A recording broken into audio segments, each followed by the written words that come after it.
அன்புக்குரிய சகோதரர்களே, நான் பேச ஆரம்பித்தவுடன்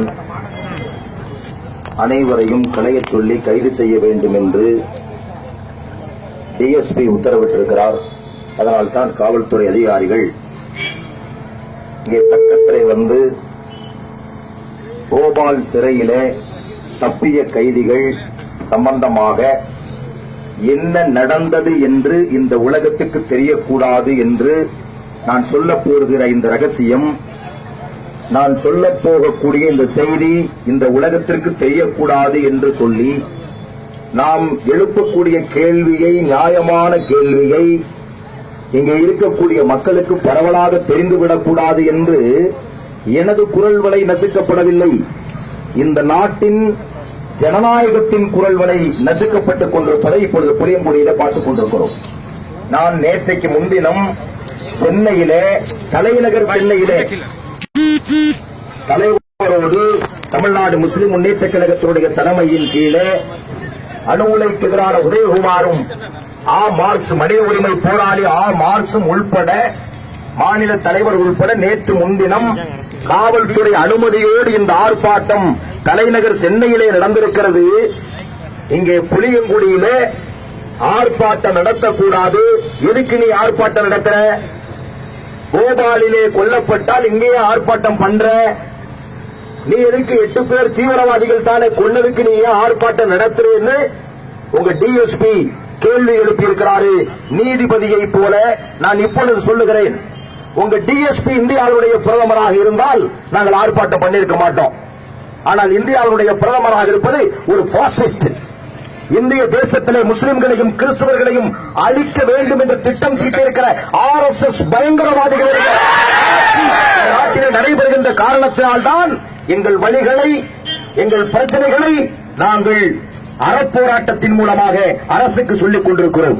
ஒரு அறப்போராட்டத்தை தடுப்பது இந்திய அரசியல் சட்ட சாசனத்தின்படி குற்றம்.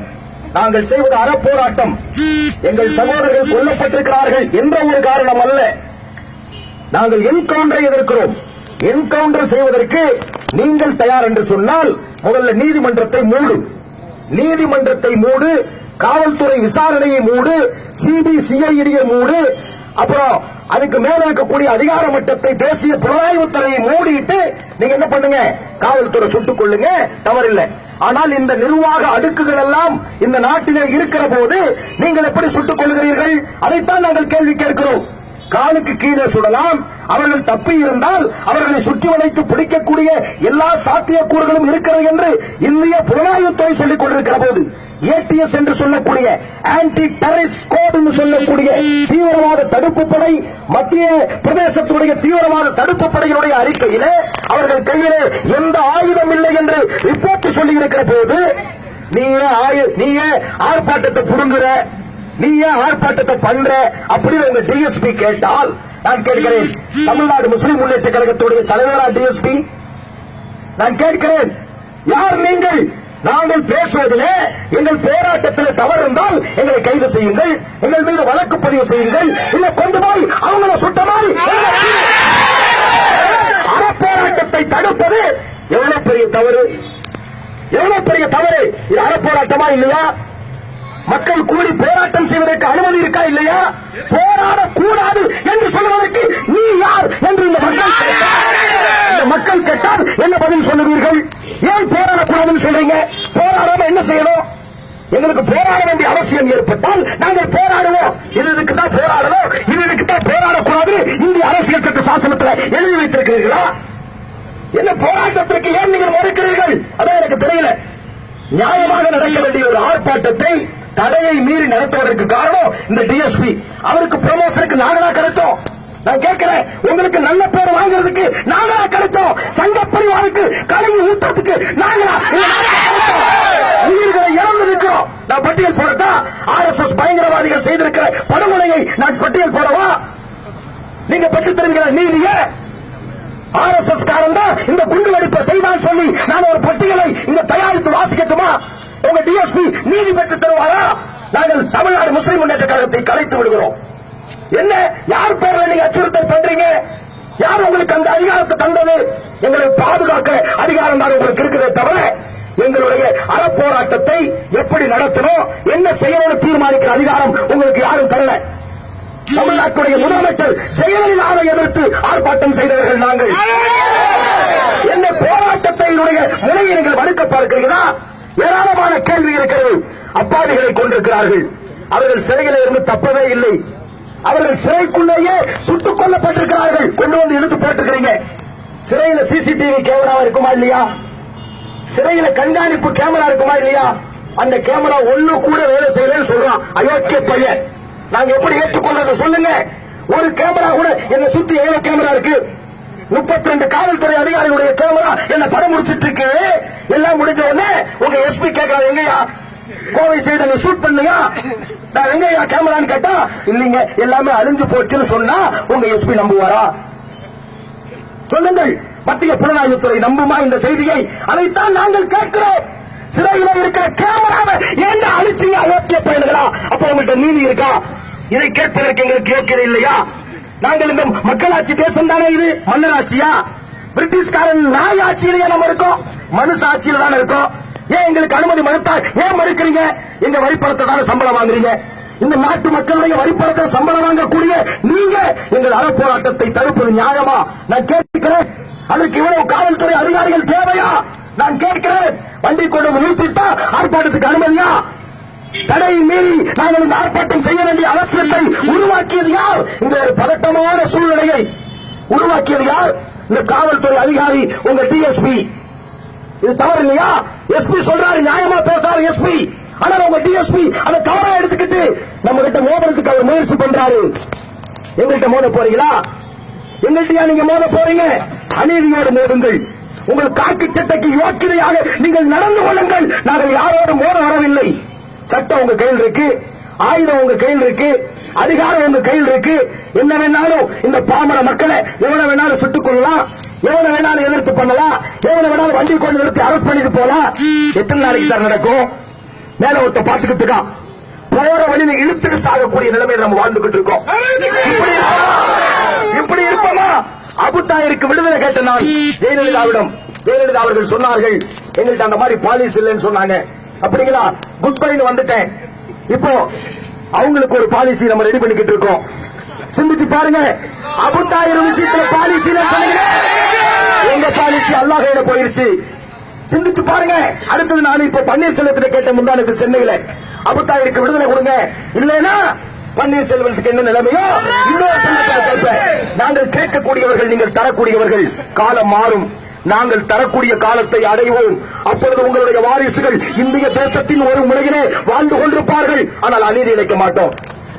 நீங்க எங்கள்கிட்ட பண்ண அயோக்கியத்தனத்தை உங்களுடைய வாரிசுகள்கிட்ட எங்களுடைய வாரிசுகள் பண்ண மாட்டார்கள். நீதத்தை கற்றுக் கொடுத்துக் கொண்டிருக்கிறோம், நியாயத்தை கற்றுக் கொடுத்துக் கொண்டிருக்கிறோம். அத்துமீறி ஜெயிலுடைய சிறையினுடைய அத்தனை சட்டத்தையும் மீறி ஒரு தலைமை காவலர் கொல்லப்பட்டிருக்கிறார். பெட்ஷீட்ல 36 அடியை தாண்டி குதித்தார்கள் என்று நீங்கள் சொல்லுகிறீர்கள். போட்டிருக்கிற ஷூ காவல்துறை ஷூ. அந்த குற்றவாளிகள் என்று சொல்லக்கூடிய சினி அமைப்பை சார்ந்தவர்களா? அவர்கள் போட்டிருக்கிற அவர்களுடைய ஷூ யாருடையது? அவர் காவல்துறையினுடைய ஷூவை போட்டிருக்காங்க. அது எப்படிங்க தப்பும் போது காவல்துறையினுடைய ஷூவை போட்டாங்க? ஜீன்ஸ் பேண்ட் சிறையில கொடுப்பீங்களா? ஜீன்ஸ் பேண்ட் சிறையில் அனுமதி கிடையாது. அவர்கள் அணிந்திருக்கிற டிரெஸ் ஜீன்ஸ் பேண்ட். அப்பாவி மக்களை கொன்றுவிட்டு அதுக்காக நியாயம் கேட்கக்கூடாது என்று சொல்வது அயோக்கியத்தனம் இல்லையா? இது நீதியா என்று நாங்கள் மத்திய அரசை கேட்கிறோம். ஜெயலலிதாவை கேட்டோமா? நாங்கள் யாரை கேட்கிறோம்? ஏண்டா மத்திய அரசு புடுங்கிகளா? ஏண்டா மத்திய பிரதேச அரசு ஆட்சி செஞ்சிட்டு இருக்கிற அயோக்கியர்களா? ஏண்டா இந்த மாதிரி அநியாயம் பண்றீங்க? கையில துப்பாக்கி இருக்கு, நீ ஷூட் பண்ண ஆரம்பிச்சுனா இந்த நாட்டில் யார் கையில எல்லாம் துப்பாக்கி இருக்கு சொல்லுங்கள். மாவோயிஸ்ட் கையில துப்பாக்கி இல்லையா? புறா தீவிரவாதிகள் கையில துப்பாக்கி இல்லையா? சொல்லுங்கள். அந்த துப்பாக்கிகள் உங்களுக்கு எதிராக தினம் தினம் பயன்படுத்தப்படுகிறது. இதே காவல்துறைக்கு எதிராக பயன்படுத்துறாங்களே, அவர்களை நீங்க என்ன பண்ணீங்க? சொல்லுங்கள். நாங்கள் துப்பாக்கி ஏந்தி போராடுகிறோமா? எங்கள் கையில் ஆயுதம் உண்டா? இந்த இந்திய ஜனநாயகத்திற்காக போராடுகின்ற கருப்பு வெள்ளை கொடியத்தான நாங்கள் பிடிச்சு நிற்கிறோம். கருப்பு வெள்ளை கொடி பிடிக்க நீங்க அனுமதி தர மாட்டீங்கன்னு சொன்னீங்கன்னா AK-47 பிடிக்கணுமா? சொல்லுங்கள். அங்கதான் நீங்க எங்களை கொண்டு போறீங்களா? நீதியை கேட்க கூடாதா? இந்த நீதி கேட்பு போராட்டத்தை நடத்தக்கூடாதா? எழுதி கொடு. நீ போராட்டமே நடத்தக்கூடாது. தமுக புளியங்குடியில் போராட்டம் நடத்தக்கூடாது. எழுதி தரதுக்கு தைரியம் இருக்கா உங்களுக்கு? சொல்லுங்க. நான் பாத்துக்கிறேன் நீதிமன்றத்தில். நீங்க போட்டுக்கிற காக்கி சட்டையை நான் என்ன அதிகாரம் இருக்குன்னு நான் பார்க்கிறேன் சுப்ரீம் கோர்ட்ல.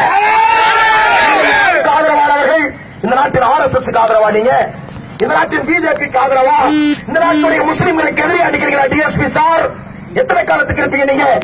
எத்தனை காலத்துக்கு இருப்பீங்க இந்த அநியாயம்? தீவிரவாதிகளுக்கு ஆதரவாக பேசுகிறீங்க எங்களை சொல்றீங்களே, யார் தீவிரவாதி? RSS காரன் சொல்றவங்க தீவிரவாதியா? காந்தியை சுட்டுக் கொன்ற கோட்சே தீவிரவாதி இல்ல? அந்த அயோக்கிய பையன் RSS காரன் தானே, அவன் தீவிரவாதி இல்லையா? அவருடைய வம்சாவளி தான் மோடி ஆட்சியில் உட்கார்ந்து இருக்கான். எங்க எல்லாம் கொண்டாங்க, 3000 முஸ்லிம்களை குஜராத்தில் கொண்டாங்களே, தீவிரவாதி இல்லையா? 2000 முஸ்லிம்கள் மகாராஷ்டிரா மாநிலத்தில் சுட்டுக் கொல்லப்பட்டார்களே, அது தீவிரவாதம் இல்லையா? பாபர் மசூதி இடித்து தரைமட்டமாக்கப்பட்டது, அது என்ன வெள்ளத்தால் அடித்து செல்லப்பட்டதா? காத்தில் அடித்து செல்லப்பட்டதா? நான் கேட்கிறேன், அந்த அயோக்கியத்தனம் தீவிரவாதி இல்லையா? மக்கா மசூதியில எங்க ஆளுங்க தொழுகும் போது குண்டு வச்சார்களே, அப்பம் பேர் தெரியாத அயோக்கிய பயணிக, அது தீவிரவாதம் இல்லையா? அஜ்மீர் தர்கால குண்டு வச்சானே, அது தீவிரவாதம் இல்லையா? இர்ஷத் ஜஹானே நீங்க என்கவுண்டர் பண்ணீங்களே, அது தீவிரவாதம் இல்லையா? சொல்லுங்கள். சுராத்தியும் அவருடைய மனைவியும் கதற கதற துடிக்க துடிக்க கற்பழித்து கொலை செய்தீர்களே, அது தீவிரவாதம் இல்லையா? நாங்கள் எங்க தீவிரவாதம் செய்தோம்? சொல்லுங்கள். எங்களுடைய தீவிரவாதத்தை எங்க பார்த்தீங்க? சிமி அமைப்பு இதுவரைக்கும் இந்தியாவில் நடத்தியிருக்கிற தாக்குதல் எத்தனை? சொல்லுங்கள். ஒரு தாக்குதல் உண்டா? எப்போது தடை செய்யப்பட்டது? வாஜ்பாய் காலத்தில் தடை செய்யப்பட்டது. அந்த அமைப்பு இன்ன வரைக்கும் ஒரு வன் செயல் அவர்கள் ஈடுபட்டிருக்கிறார்களா? மக்களை நேர்வழிப்படுத்துவதை தவிர சிமி அமைப்புக்கு எதுவுமே தெரியாது. ஆனால் அந்த அயோக்கியத்தனத்தை இவர்கள் செய்யக்கூடிய செயலை எடுத்து சொல்லுகிற புளியங்குடியில் இருக்கக்கூடிய இந்த நியாயமான ஜனநாயக வழி போராட்டத்திற்காகத்தான் எங்களுடைய முன்னோர்கள் 1944 இந்த நாட்டுடைய விடுதலைக்காக போராடினார்கள். அப்பவும் எங்களுக்கு ஆங்கிலேய வச்ச பேர் தீவிரவாதி, அப்பவும் முஸ்லிம்களுக்கு ஆங்கிலேய வச்ச பேர் தீவிரவாதி. அவங்க இருக்கிற ஆங்கிலேய அயோக்கிய பையன். நீங்க எப்படி சொல்லுங்கள்? நீங்களும் எங்களை தடுக்கிறீங்களா? சொல்லுங்கள். அந்த அயோக்கிய பயணத்தை செஞ்சதுனால அவங்களுடைய கழுத்தை நாங்க அறுத்தோம். ஆமா, ஆங்கிலேயர்களுடைய கழுத்தை அறுத்தோம். பாரா தீவிரவாதி என்ன பண்றான்னு நாங்க காமிச்சோம். நாடு விடுதலை அடைந்தது. எங்களுடைய அற போராட்டம் இன்னும் ஓயவில்லை. இன்னும் போராடி கொண்டே இருக்கிறோம். எங்களுக்கு சமமான உரிமை இல்லை, சம உரிமை மறுக்கப்படுகிறது. எங்கள் படுகொலைக்கு தீர்வில்லை, எங்கள் சூறையாடல்களுக்கு தீர்வில்லை. அப்பாவி முஸ்லிம்களை IS சொல்லி கூட்டிட்டு போறான் இளைஞர்களை. நாங்கள் என்ன செய்வோம்? இந்த மாதிரி பப்ளிக் தான் மக்கள் விழிப்புணர்வு செய்ய முடியும். கடைசியில் எங்களை தீவிரவாதிகளா நீங்க பாக்குறீங்களா? தீவிரவாதி என்ற அடிப்படையிலே தான் எங்களை நீங்கள் கைது செய்ய வந்தீங்களா? நாம் பேசி தீவிரவாதம் உருவாகுமா? நாம் பேசி தீவிரவாதம் உருவாகி இருந்தால் இன்ன வரைக்கும் அத்வானி எப்படி உயிரோடு இருக்கான்? நான் தீவிரவாதியை உருவாக்கி இருந்தேன்னா மோடி செத்து நாளா இருக்கும். தீவிரவாதியை உருவாக்கல. நாங்கள் எப்படிப்பட்டவர்களை உருவாக்கி இருக்கிறோம்? நில்லுன்னா நிற்பான், ஏறுனா ஏறுவான். ஏறணும்னு திருப்பி ஒரு பையன் கேட்க மாட்டான். அவங்களுடைய உணர்வுகளை வடிகால் பண்ணி வச்சிருக்கிறோம். அந்த உணர்வுக்கு மதிப்பளிக்கிறோம். அவன் வேற கோணத்துல போறான். இந்த மக்கள் எல்லாம் இந்த தமுக இல்லைன்னு சொன்னா, பல அமைப்புகள் இல்லைன்னு சொன்னா, SDPI போன்ற அமைப்புகள் இல்லைன்னு சொன்னா, சாக்கு இந்தியன் முஜாஹிதீனும் அது போல நீங்க சொல்லக்கூடிய இஸ்லாமிய அமைப்புகள் இல்லைன்னு சொன்னா, இந்த மக்கள் இன்னொரு முடிவு எடுத்திருப்பான். இந்த நாடு அமைதியா இருக்குமா? இப்ப நாங்க பேசி அமைதிப்படுத்துறோம். அமைதியா இருங்க. இந்த நாட்டுல நீதிமன்றம் இருக்கு, இந்த நாட்டுல காவல்துறை இருக்கு, இந்த நாட்டுல சட்டம் இருக்கு. இதெல்லாம் சாவும் போது இவங்களுக்கு சாவு மணி நம்ம அடிப்போம் சொல்லி நாங்க நிறுத்தி வச்சிருக்கிறோம். சொல்லுங்கள். ஒரு வன்முறையில நாங்கள் ஈடுபட்டிருக்கிறோம். இந்த நெல்லை மாவட்டத்தில், ஒட்டுமொத்த தமிழ்நாட்டில் எங்களுடைய போராட்டத்தில் ஒரு வன்முறை காவல்துறை எங்க பக்கத்திலே வராது. காரணம், நாங்க தொண்டரணியை வச்சு எல்லாம் சரி பண்ணிடுவோம். டிராபிக் பிரச்சனை வராது. ஒரு குடிகாரன் இங்கிருந்து காட்டுங்க. ஒரு குடிகாரன் உண்டா? ஒரு தவறான பேச்சு பேசுறவன் உண்டா? யாராவது காவல்துறை மேல அத்துமீறக்கூடிய ஒருத்தர் உண்டா? காவல்துறை தான் சுட்டு குட்டு கொண்டிருக்கு. எல்லா காவல்துறையும் தவறான காவல்துறையா? காவல்துறையிலே அயோக்கிய பையன் இருக்கான், நல்லவனும் இருக்கான். அப்படித்தான் நாங்க சொல்லிக் கொடுக்கிறோம். காவல்துறையில கெட்டவன் இல்லையா? சொல்லுங்கள். கெட்டவர்கள் இருக்குத்தானே செய்யறாங்க. எங்க ஊர்ல 2.5 கோடி ரூபாய் கார்ல இருந்து கொள்ளையடிச்சது ஒரு சப் இன்ஸ்பெக்டர். அவர் ஒரு காவல்துறை அதிகாரியா இல்லையா? சொல்லுங்கள். சிவகாசி ஜெயலட்சுமி கரெக்ட் பண்ண ஒரு DSP. இது இந்த நாட்டுக்கே தெரியும். எத்தனையோ தவறுகள் காவல்துறை இருக்கு, ஆனால் மக்களும் இருக்காங்க.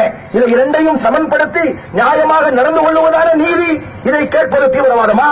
இதை கேட்கிற போராட்டத்தை தடையை மீறிய போராட்டம் நீங்க அறிவிப்பீங்களா?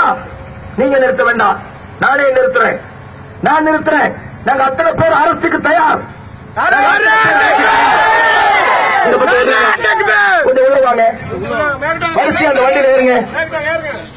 இப்ப நான் சொல்றேன், 15 நாள் ரிமாண்டுக்கு யாரெல்லாம் தயார் சொல்லுங்க. அந்த ஆம்பளை பையன் மட்டும் ஏறுங்க.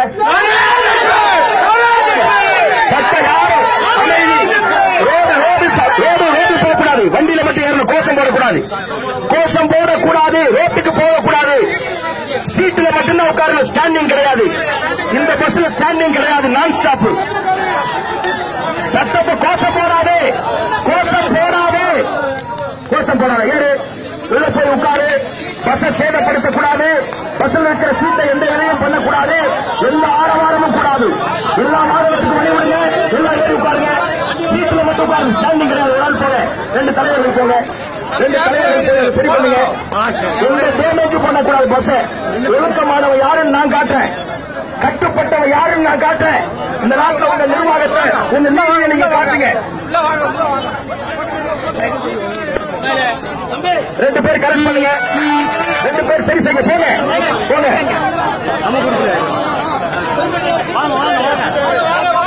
அரசாங்க ஆர்ப்பாட்டத்தில் ஈடுபட்டவர்கள் அரசாங்க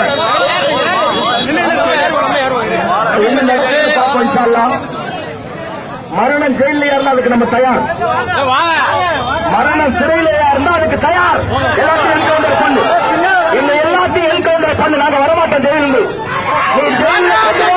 நாங்க இருப்போம், மண்டபத்திலிருந்து ஜெயிலுக்கு தான் கூட்டிட்டு போறோம், வரமாட்டோம். ஏறு, எல்லாரும் ஏறுங்க, என்கவுண்டர் பண்ணுங்க எல்லாத்தையும். அப்ப பிரச்சனை தீர்ந்துருமல்ல. அப்ப ஆர்ப்பாட்டம் நடக்காது, போராட்டம் நடக்காது, மயிறு நடக்காது. நீங்க ஏறுங்க.